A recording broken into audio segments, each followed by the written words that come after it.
এবং যাদের কারণে আজকের এই এত সুন্দর একটা অনুষ্ঠান, সমস্ত আমাদের বিভিন্ন জায়গার থেকে, ডিস্ট্রিক্ট সাব ডিভিশন থেকে আসা সমস্ত ডিলার ভাই ও বোনেরা এবং আমার প্রিয় মিডিয়া বন্ধুরা, সবাইকে আজকের এই বিশেষ দিনে হার্দিক অভিনন্দন ও শুভেচ্ছা জানাচ্ছি। গতকাল মুখ্যমন্ত্রী হিসাবে আমার 1 বছর পূর্ণ হয়েছে। হয়তো আপনারা শুনেছেন বা দেখেছেন সোশ্যাল মিডিয়াতে।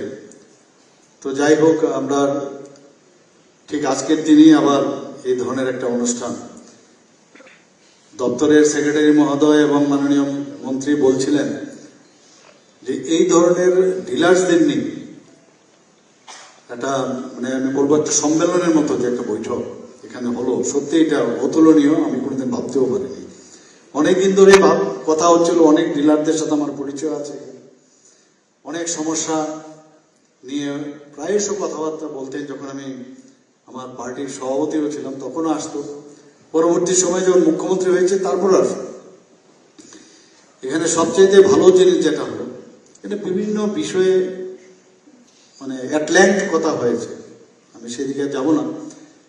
একটা জিনিস খুব ভালো লাগলো, যারা এখানে একটা প্ল্যাটফর্ম আপনারা পেয়েছেন, বিভিন্ন ডিলার্সদের কাছ থেকে যেসব কথাগুলো আমরা জানলাম, মাননীয় দপ্তরের মন্ত্রী উনি অলরেডি নোট ডাউন করেছেন এবং এইগুলো নিয়ে কিন্তু কয়েকদিনের মধ্যে আমাদের আলোচনা হয়েছে। এবং যেটা বারবার বলার চেষ্টা করি যে আমাদের এই সরকার সমস্যা নিরসনের সরকার, সমস্যা জিয়ে রাখার সরকার এই সরকার না। এই সরকার মানুষ বান্ধব সরকার, মানুষের জন্য কাজ করার সরকার। এত সমস্যা, আর এইগুলো সমস্যার সমাধান করবেন, আরেকটা সমস্যা আসবে। তো সমস্যা নিরসনের জন্য আমাদের সংখ্যাধিক্যের কারণে আমাদের আজকে আমরা সরকার গঠন করেছি। এবং যেহেতু একটা ট্রান্সপারেন্সির সরকার, সেই ট্রান্সপারেন্সির সরকার আপনারা অল্প কয়েকদিনের মধ্যেই গত 5 বছর ধরে আপনারা দেখছেন কিভাবে আমরা চেষ্টা করছি যে কোনো সমস্যা আসবে তার জন্য এটা চ্যালেঞ্জ হিসাবে নেওয়া, যে কিভাবে সমাধান করা যায়, এবং সেই দিশায় আমরা কাজ করছি। এখানে যে আজকের এই মেসার্স অন্নদা স্পাইসেস ইন্ডাস্ট্রিজের যে এই টেন্ডারের মাধ্যমে ওনারা যে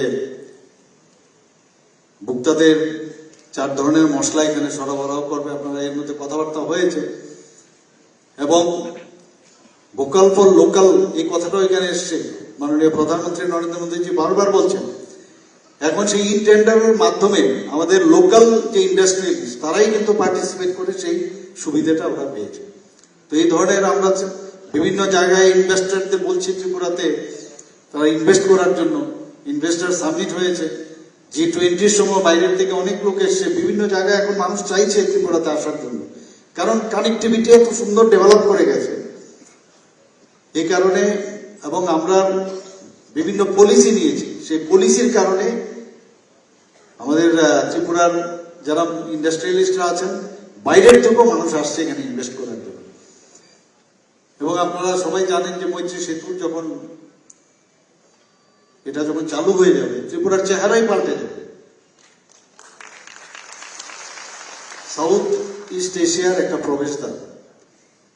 এবং আপনারা দেখেছেন ন্যাশনাল হাইওয়ে থেকে আরম্ভ করে রাস্তাঘাট এখন আগের মতো নয়, এত সুন্দরভাবে সব দিকে, যেটা কাঞ্চনপুর থেকে বলছিল সাবরুম পর্যন্ত, চারিদিক থেকে আমাদের ত্রিপুরার নর্থ সাউথ ওয়েস্ট ইস্ট চারিদিকে আমাদের যে কানেক্টিভিটি বেড়ে গেছে, এয়ারওয়ের কানেক্টিভিটি বেড়ে গেছে, ওয়াটারওয়েজেরও আমরা চেষ্টা করছি, আমাদের ইন্টারনেটের সুবিধা হয়ে গেছে।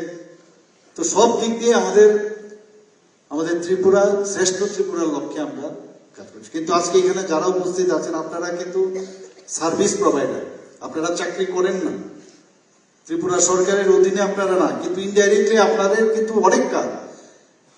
আপনাদের মাধ্যমে এই যে 1960 সন থেকে 60 সনে যখন দুর্ভিক্ষের প্রাদুর্ভাব ভারতবর্ষে হয়েছিল, তারপর থেকে কিন্তু গণবন্টন ব্যবস্থা শুরু হয়, সবাই এখানে জানেন। এর মাধ্যমে যে একটা প্রাইস যে জিনিসপত্রের যে প্রাইস সেটা যেন তার স্টেবিলিটি থাকে, তার জন্যই গণবন্টন ব্যবস্থা। বিশেষ করে গরিব শ্রেণীর মানুষ যারা বিপিএল বা অন্তর্দয়, তাদেরকে যেন ঠিকভাবে তাদের সেই জিনিসপত্র রেশন শপের মাধ্যমে পায়, তার জন্য এই ব্যবস্থা। এবং তাকে স্ট্রেংথেনিং করার আমাদের দায়িত্ব রয়েছে, এবং সেই দায়িত্বের সাথে এই দপ্তর ভালোভাবে কাজ করছে। আমি অবশ্যই দপ্তরকেও আমি ধন্যবাদ দেব, এবং আমাদের মাননীয় মন্ত্রী এই দপ্তরে যখনই উনি এই দপ্তরে উনি কার্যভার গ্রহণ করেন, তারপর থেকে আমি দেখতে পাচ্ছি অনেকটা মোমেন্টাম অনেক বেশি ডেভেলপ করে গেছে। এবং আমি আশা করি ওনার নেতৃত্বে যেসব বিষয়গুলো নিশ্চয়ই আমরা দেখবো, এগুলো যাতে আপনাদের সমস্যার নিরসন হয়। কারণ আলটিমেটলি মানুষের কাছে যখন আপনারা কোভিডের সময় আপনারা ভালো কাজ করেছেন, আপনাদের মাধ্যমে যেভাবে আমরা 1100 টাকার 1100 টাকার যে ব্যাগ আমরা আপনাদের মাধ্যমে সেই বিভিন্ন যে খাদ্য সামগ্রী মানুষের কাছে পৌঁছে দিয়েছি, সেটা একমাত্র সম্ভব হয়েছে আপনাদের মাধ্যমে। এবং এই কারণে আজকের এই যে আপনাদের এখানে আগমন এবং আপনাদের যে একসাথে মিলে যে একটা সম্মেলন হয়ে গেল, এর জন্য সত্যি আপনাদেরকে আমি ধন্যবাদ দেব। যে রাবেল সাহেব বলছিলেন যে প্রথম ত্রিপুরাতে এই ডিলার্সদের একসাথে এখানে আসা, এটা সত্যি একটা ইতিহাস আপনারা তৈরি করেছেন। এবং সামগ্রী তো আসবেই, কিন্তু সামগ্রী রাখারও আমাদের জায়গা রাখতে হবে। তো ত্রিপুরাতে বহু জায়গায় আমাদের বিভিন্ন গোডাউন দিয়ে শুরু করে রেশন শপের যে খাদ্য সামগ্রী পৌঁছে দেওয়ার ওই জায়গার থেকে সেই ব্যবস্থা আমরা করেছি বিভিন্ন জায়গায়। এখানে 2050-এর মতো রেশন শপের সংখ্যা তো আগে বলা হয়েছে।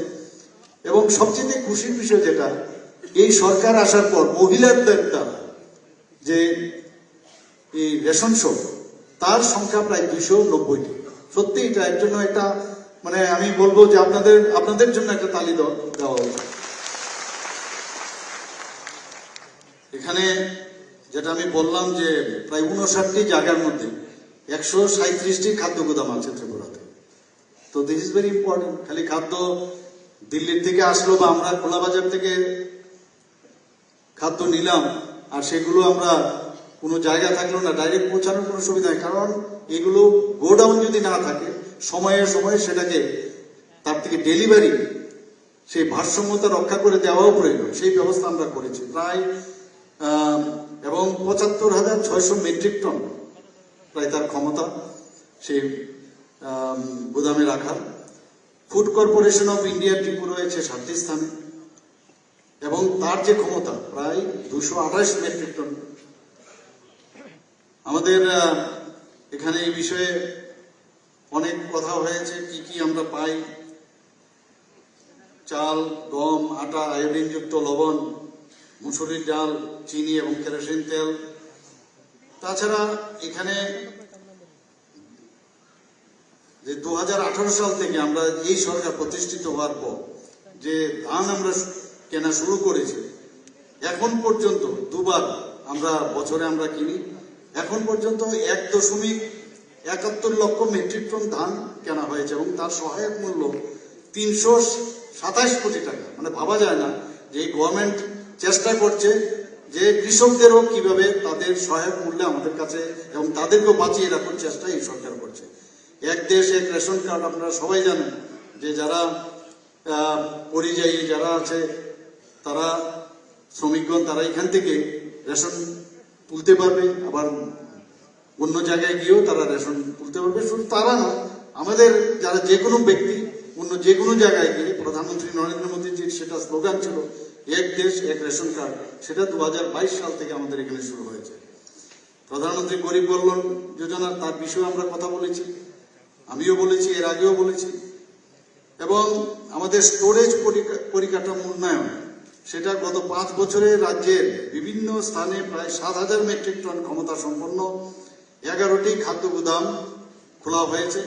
তাছাড়া এই 5 বছরে 243টি নতুন ন্যায্য মূল্যের দোকান খোলা হয়েছে। তাছাড়া ফোর্টিফাইড চাল বিতরণ, সেটাও হচ্ছে। আপনারা সবাই জানেন, সাধারণ জনগণের যাতে পুষ্টি নিশ্চিত থাকে তার জন্য মিড ডে মিল এবং ICDS প্রকল্পের অধীনে ফোর্টিফাইড চাল আমরা বিতরণ শুরু করেছি। প্রথম ধাপে আমরা ধলাই জেলাতে শুরু করি, এখন 1 এপ্রিল থেকে আমরা 2023 সমস্ত রাজ্যব্যাপী আমরা এই কাজটা শুরু করেছি। তাছাড়া পিডিএস এ খাদ্য সামগ্রী বৃদ্ধিও হয়েছে আগের তুলনায়। নিয়মিত রেশন সামগ্রী প্রদানের পাশাপাশি বন্টন ব্যবস্থায় আমরা 2019 সাল থেকে আমরা এই যে ভর্তুকির মাধ্যমে যে মুসুরি ডাল, চিনিকে আমরা যুক্ত করেছি। তাছাড়া আমরা, আপনারা জানেন যে ব্রু রিয়াং শরণার্থীদের তাদেরকেও প্রায় 2882টি ব্রু রিয়াং শরণার্থী পরিবারকে আমরা অন্তর্ধার যে রেশন কার্ড, তার মাধ্যমে তাদেরকে এই রেশন সামগ্রী আমরা দিচ্ছি। আরও বাকি যেগুলো রয়েছে সেগুলো আমরা দিচ্ছি। নতুন এলপিজি বোটলিং এর ব্যবস্থা আমরা করেছি। সরকার 1.2 লক্ষ মেট্রিক টন ক্ষমতা সম্পন্ন IOCL এর একটি নতুন এলপিজি বোটলিং প্ল্যান্ট জিরানিয়া মহকুমায় বুদ্ধনগর আমরা শুরু করেছি। আর দপ্তরের যেসব নতুন নতুন আমরা চিন্তা ভাবনা, সেই বিষয়ে আমাদের মাননীয় মন্ত্রী মহোদয় এখানে বলেছেন, আমরা সেগুলো অবশ্যই নিশ্চয়ই করব। এবং আজকের এই যারা এখানে এসছেন, মঞ্চে যারা আছেন, দপ্তরের যারা এখানে আধিকারিক বা কর্মচারীরা আছেন, এবং বিশেষ করে যারা আমাদের ন্যায্য মূল্যের দোকানের যারা এখানে উপস্থিত আছেন, সবাইকে আমি হার্দিক অভিনন্দন ও শুভেচ্ছা জানিয়ে, এবং আগামী দিন আপনাদের সাথে আবার দেখা হবে। এবং এই সরকার আছে, আপনারাও এই সরকারের সাথে থাকবেন, এই কথাগুলো বলে আমি আমার বক্তব্য এখানে শেষ করছি। নমস্কার, জয় হিন্দ।